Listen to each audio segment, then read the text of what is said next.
Thank you, Mr. Chairman. I really appreciate your taking me out of order for this really very important hearing.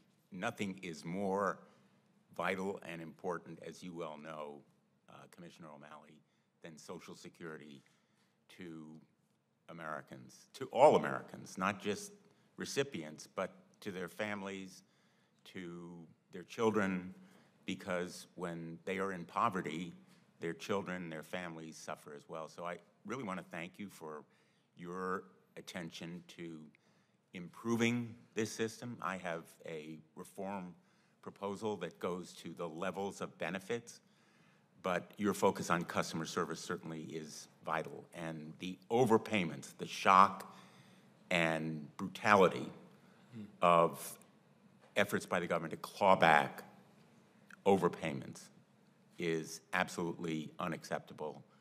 I hope that you will be doing more, even more than what you've said you would be doing to this committee just now, because this kind of really unfortunate and unfair treatment of Americans when, through no fault of their own, they have to suffer the hardship of clawbacks and retrievals of payments that are the fault of the government for overpaying.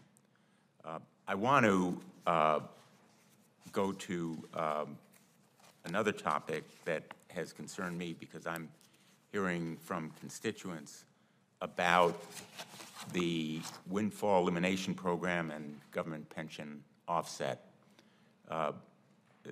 These two provisions are separate, both harmful provisions that reduce Social Security benefits for workers and their eligible family members if the worker receives or is entitled to a pension based on earnings from employment not covered by Social Security. I'm sure you're familiar with these provisions that disproportionately affect public service employees, including educators, police officers, firefighters, and others. I've introduced the Social Security 2100 Act that would repeal these provisions, among other changes that substantially benefit Social Security recipients, giving them cost of living increases, imposing fair burdens on people earning more than $400,000. But what concerns me is, apart from repealing WEP and GPO, is the failure of some local and state governments to disclose the effects of these two provisions on new employees. And I wonder whether you are familiar, whether you've heard information about disclosure of this information, the two provisions, the windfall elimination provision and the government pension offset provision, whether you've heard from recipients and claimants about their effect, firefighters, educators, police officers, because the requirement for an offset really ought to be disclosed to people when they come to work.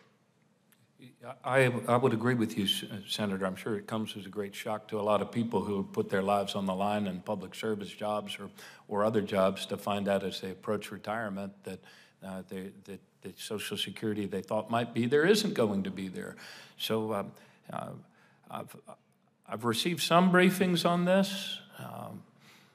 It's my understanding that over the years, a number of states kind of were historically allowed to sort of opt out of requiring FICA payments of employees into Social Security. And now the dilemma that you have as policymakers is how do we adjust that moving forward, and what are the equities and the costs of addressing that either in a prospective way or in a more comprehensive way. I don't know entirely what the answer is, but I would look forward to working with you. And we have excellent actuaries.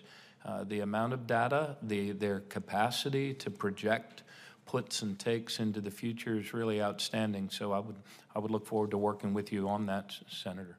Thank you.